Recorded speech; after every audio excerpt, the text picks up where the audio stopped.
uşaqlar, indi sözün başlanğıc forması nədir? Başlanğıc forması.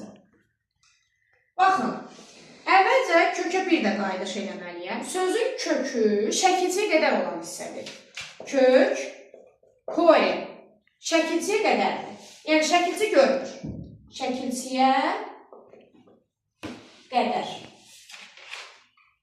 Amma başlanğıc forma isə qrammatik şəkilçiyə qədərdir. Buraya yazıram, başlanğıc forma qrammatik şəkilçiyə qədərdir. Qrammatik şəkilçiyə qədərdir. Deməli, uşaqlar, gəlin təkrar edək. Kök hara qədərdir? Şəkilçiyə qədər. Şəkilçi görmür. Düzdür? Ay sağ ol. Məsələn, kitabxanadakılar sözünün kökü nədir? Kitab. Məsələn. Amma başlanğıc forma hara qədərdir? Qrammatik şəkilçiyə qədər. İndi gəlin başlanğıc formanda kökü də göstərim sizə. Baxın, kitabxanadakılar. Bakılardan, lap uzadıram bu sözü.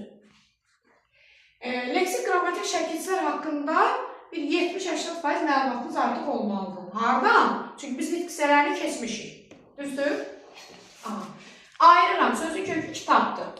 Kitabdan kitabxana yaranıb. Fərq var arasında. Bu əşyadır. Kitabxana isə yerdir, məkandır. Fərqi görürəm. Dakı. Kitabxanadakı artıq nəsə başqa bir şeydir. Bu da leksikdir. Çünki kitab budur. Kitabxana buradır. Kitabxanadakı da bu ola bilər.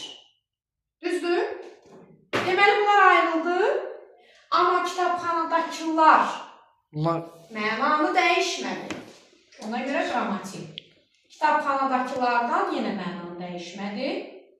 Və biz ancaq o üç şəkilçi dakıdır, gildir, bir də kılını çıxaq. Qalan heç bir şəkilçi bu prinsipi pozmur. Leksik, sonra qrammatik olur. Yəni, ağlınızda qalsın. Azərbaycan dilində 99% sözdə kök, leksiklər düzülür, sonra qrammatiklər. Leksik yoxdursa da qrammatik ola bilər. Bizdə fərqli sxemlər ola bilər.